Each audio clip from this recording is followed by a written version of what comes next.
Good evening, ladies and gentlemen. My name is Apostle Tim Hopkins, and this is Urban Ministry.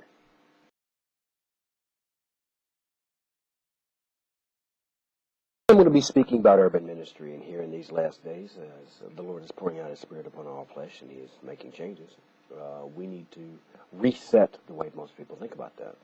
The gospel of reconciliation hasn't changed, but it's people's view of the way the kingdom and how it operates that have changed, and that's one of the things that we need to back up and need to address.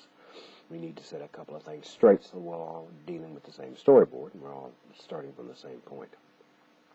For a person that lives in a capitalist society, property is owned. Land is parceled out, and it's surveyed, and there are boundaries set, and pieces of paper that you hold that when you make exchange for, you now own the property. And it means that you're responsible, and it's your authority for the dispensation of that property, how it's used, how it's put to use, what happens to it and on it, and the changing of the title, selling it. In a kingdom, however, it's a little bit different. Now, in America, in a capitalist society, there is the idea of eminent domain, that if the government has an overarching need, if they have an overriding need for your property, they may take it, although they do have to pay you a fair market value for it. They can do this without your permission.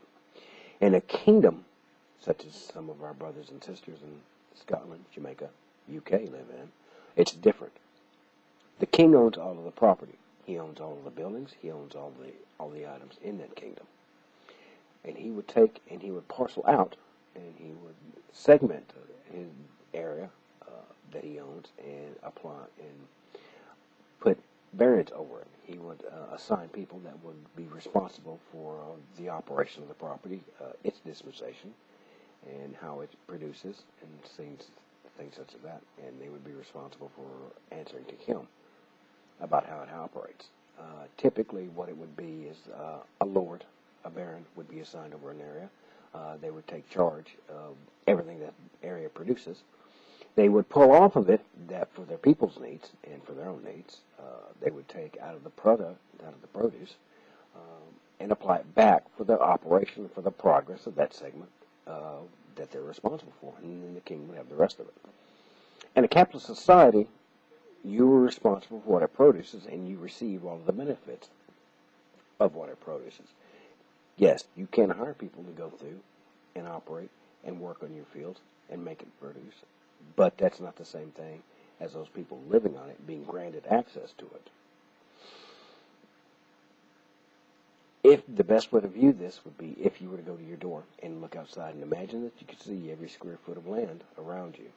It would be a puzzle, a jigsaw puzzle. And every little piece of it would have a different owner. There would be a multitude of people who would have ownership of each one of those individual pieces, except the churches. If you could imagine that you could see every church, every ministry, everything Christian, everything owned by any Christian, those all come under a single umbrella. You can think of it as a corporate umbrella. For the king owns all of it, and the people that are living on those pieces have donated, have given it to the kingdom, just as they did in First Acts.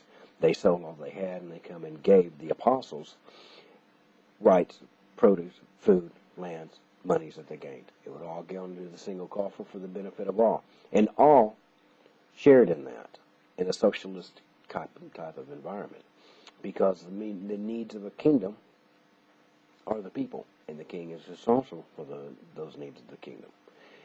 So they gathered all of the produce up and they portioned it out as was needed. This flies in the face of what people believe about a capitalist society and how people handle their affairs in a capitalist society.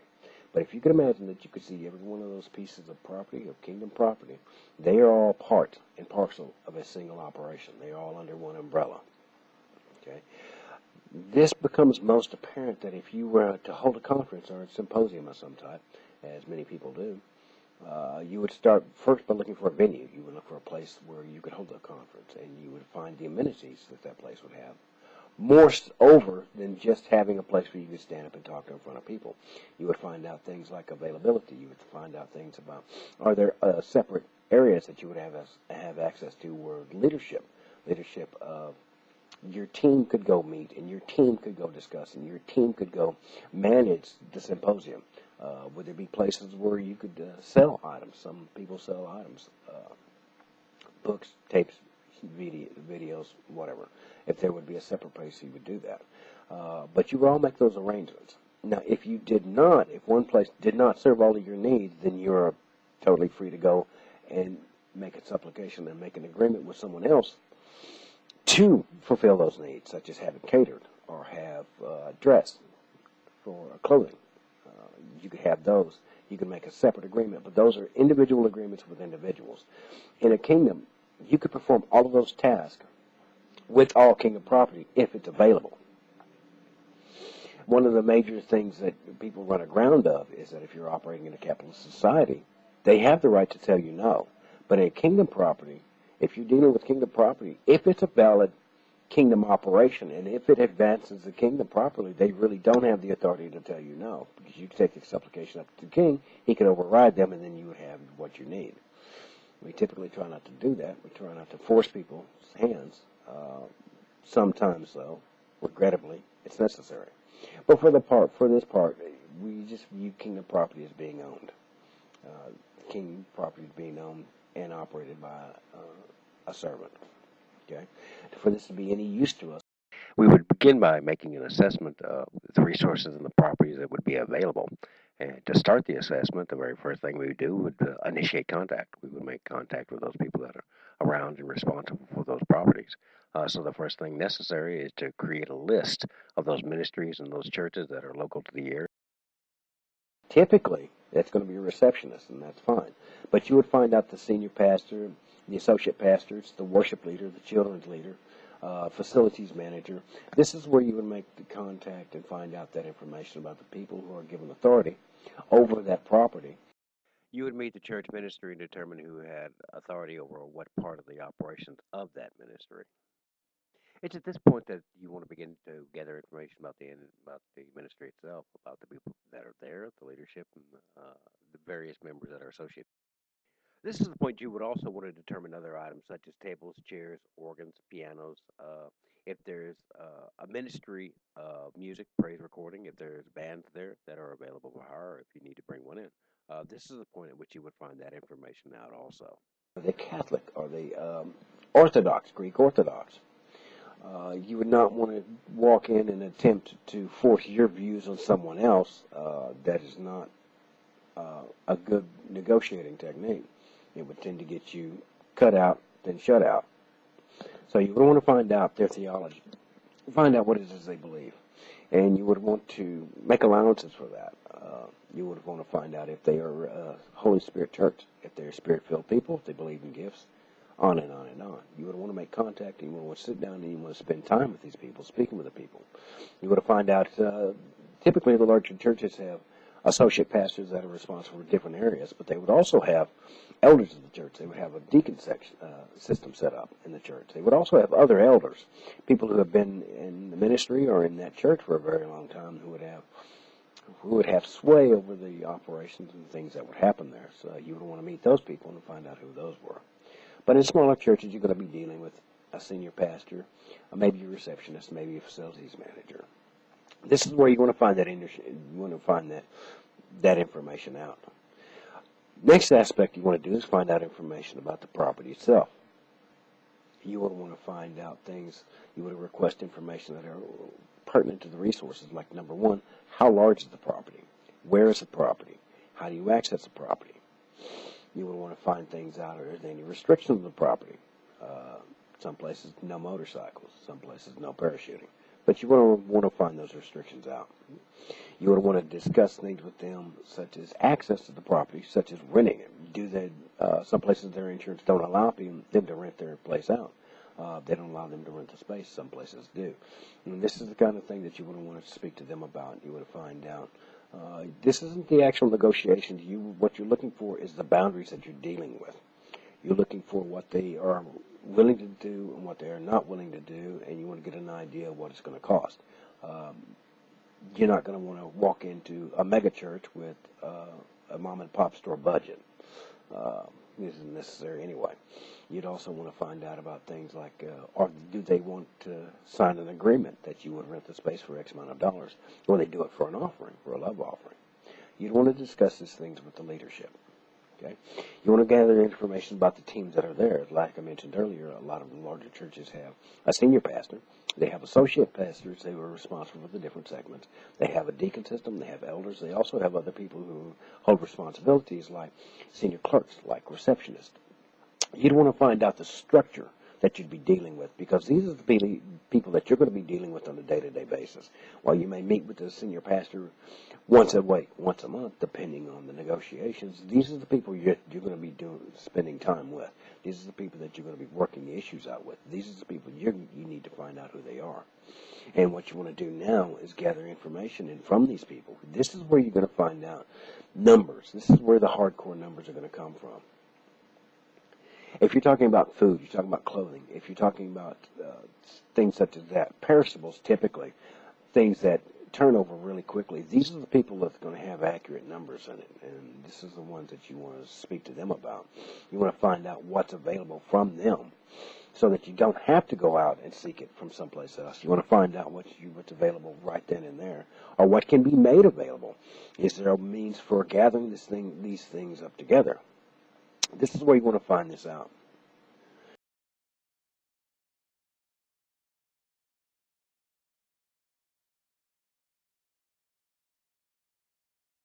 You then want to move over and start talking about giftings, mantlings. As I mentioned earlier, some people are not spirit-filled.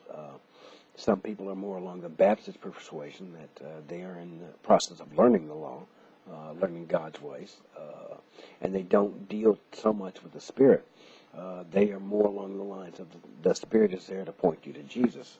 And that's it. That's the limit of his responsibilities, or the limit of his use, actually. More Spirit-filled people are going to access the Spirit greater. They're going to access the gifts. They're going to know their gifts. They're going to have worked in their gifts. They're going to have experience with them. They're going to be seasoned, experienced people. You want to find that out, because you don't want to have people, you don't want to put somebody with the gift of mercy washing the dishes. For the work to progress smoothly and quickly, you're going to want to put people with their giftings in their places. It works better that way. But for to do that, you have to find out what those are, and this is where you do that. You would ask the people that you're dealing with, what is people good at? And this is the overall membership, and this is also where your membership, where your leadership is going to come in and join your gifts and mantles with theirs, so that there's a smooth flow to the system. There's a smooth flow to the conference, the symposium.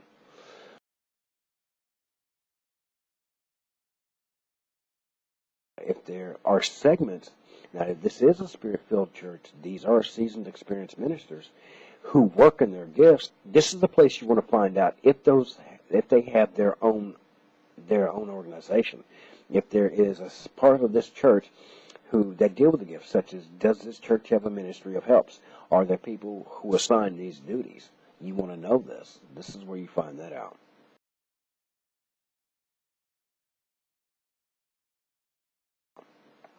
Now, once you gather your information, once you've got all this information at hand, and once you've got it all on paper and you've got your spreadsheet done up, what you want to do is go through and start evaluating, making evaluations about what this means.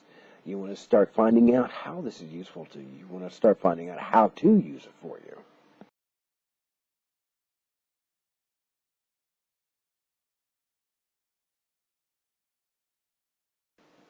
This is where you begin the evaluation stage of your urban ministry. You want to start getting your information together and start putting it into a useful form. This is where you start talking about the property itself. You're classifying the different functions and aspects of the property. You want to find out things like location. This is now where you're going to put information like location together. Create a map that shows the relative positions. It would also this gives you things such as travel times, distances. It also puts it in perspective, so that if you do not have amenities like food service, or you do not have amenities like refreshments, the local area, you can let people free for a period of time. It's lunch, dinner, breakfast, for them to go find themselves. But you can also not just throw them to the wolves. You can actually point them to where they're at. You can show them where they're at. You can show them where Mickey D's is at. You can show them where a good restaurant is at, and you can take them to the restaurants. This is how you would know which restaurant to take them to, what's available, and what's local. You would take and you would classify the property as according to set criteria, such as, do they have those amenities? Do they have a chapel? Do they have separate places where you can meet with your team? Do you have separate places where you can have a war room, where you can watch over the progress of your symposium, watch over the progress of your speaking, and so you can find out, and you find that out, and this is where you evaluate it, and you can set those criteria aside. This is also where you weigh your criteria. What's important to you? Obviously, number one, the sanctuary is going to be important. That's where you're going to be having your meeting.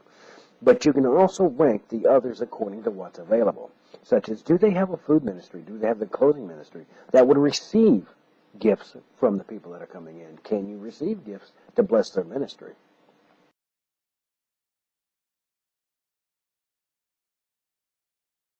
You would also want to set out the size of the seating capacities, facilities, and just a general sense of what's where. And this is what this is for. You want to evaluate things that are important to you, such as, do they have recording facilities? You want to evaluate things that are important to you, such as, do they have recording facilities? Do they have audio facilities? Do they have PowerPoint? Do they have screens? Do they have other audiovisual capabilities? You want to take and you want to have this information available because many, many people record their speeches. Many, many people also stream live. This is where you'd find that out. You want to gather all this information, all this recording information, and you want to evaluate that recording information. Many people that are on a budget will take audio only. Many people who are blessed by the Lord will also want editing facilities also. You need to generate a list of what's available there so you're not surprised and things don't jump up and bite you when you least expect it. You want to access this information there. You want to also now evaluate the availability of tables and chairs. And this falls on the idea of hot dogs. Hot dog buns come 6 to a package. Hot dogs come 8 to a package. So you want to find out exactly what's available. You want to evaluate your durables, such as cameras, lights. Do they have any means of creating backdrops? Do they have any means of changing the scene? This is how your people are going to be set up, how you're going to be arranged, who you're going to be speaking to. Are you going to be speaking to an amphitheater type, or are you going to be speaking in a lecture type? This is the way you want to evaluate that information and what's available to bring that about. You can make some changes, and again, this is where having found your information out, having found your boundaries out, is going to come into play. How do you put these resources that are inside this facility to use? How do you best make use of them? This is also where you find out, you start evaluating such things as where it's at, what kind of access is it? Because when you're bringing in and you're holding a speech, you're holding a symposium, you're holding any kind of lecture, you're going to want to make it available to the people to get there, to make it a success. And not only that, how easy is it to find this place? Is it right near a freeway? Is it right near a very big intersection? Is it very well known? Okay. You have to evaluate this information now so that you know, and you can make arrangements and you make modifications to be able to get people to your place. Some places you're going to have to rent a bus, and you can have people park at a well-known, well-lit, very secure place, and then bus them in. That's totally fine, but you're going to have to know that information. This is where you make that evaluation.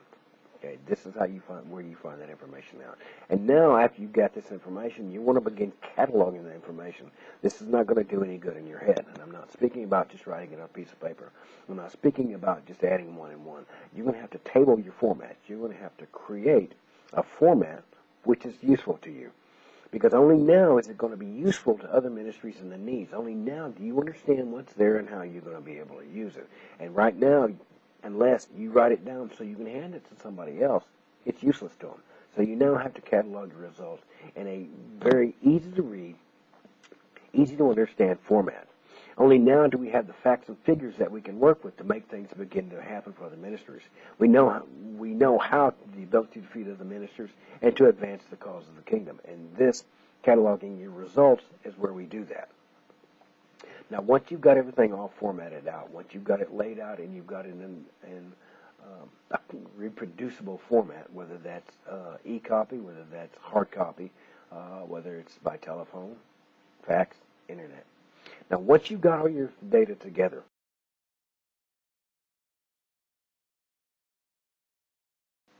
you're going to want to start planning your meetings. You're going to want to go back to the leadership. You want to go back to your church leadership and start speaking to them. You want to start telling them about what's available. They may not know. They may not have ever walked down that street. They may not have ever spoke to that man. They may have meant to go and speak to this pastor, but never had the opportunity. This is the opportunity. You have to start creating your own speech. You have to create your own symposium, your own lecture, and bring these people together. And most typically, it will be in a corporate meeting style, all around the table. That may not be possible. You may have to be aware that you're going to have a lecture type where you stand up and you speak, and then you bring other individuals up to speak.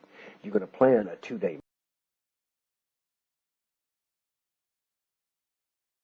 meeting.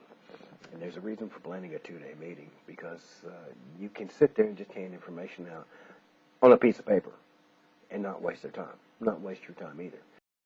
But what you want to do is you want to get the people together so they can speak face to face, and they can meet each other, and they can have time to discuss their different theologies. They can have time to discuss the visions of the ministry. They can have time to discuss what their availability of it. They want to discuss what days it's available and what they can use, and find out what they can't use at this particular moment. So you're going to select a neutral venue, a place where nobody cares, and there's not, where people are not going to worry about what people think about them. You do not want to you do not want to set a venue up in a gay atmosphere for religious people. You do not want to set, you want to set the proper venue up so they feel that they are valued, they feel that they are not oppressed, they feel that they do not have to worry about everything they have to say. You want to select a neutral venue. It could be any place. You want to select a place that's central to the people you're dealing with, and this may take more than one meeting, depending on the layout, depending on the structure, depending on what's available. This may take more than one meeting. But you want to select a place that's central, that's easy to get to. In this meeting, where you're going to typically, somebody would get up, typically you, but it's not required that you be. You have a speaker. You would come up and you would stand up and you would speak for a few minutes. You would talk about things, why you're here. They're going to have a general idea, but this is where you expand on that. This is where you tell them what your thoughts are. This is where you tell them what the purpose of this is. You start laying it out, and using the writing format is not a bad idea. You want to take and give them three concepts. You want to succeed in fulfilling 3 concepts, and here they are. This is how we're going to proceed to do that. We're looking for this, that, and this other, and lay it out for them and let them know.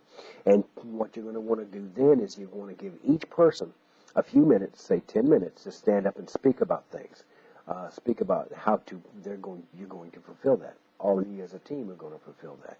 You want to talk about the nature of their ministry.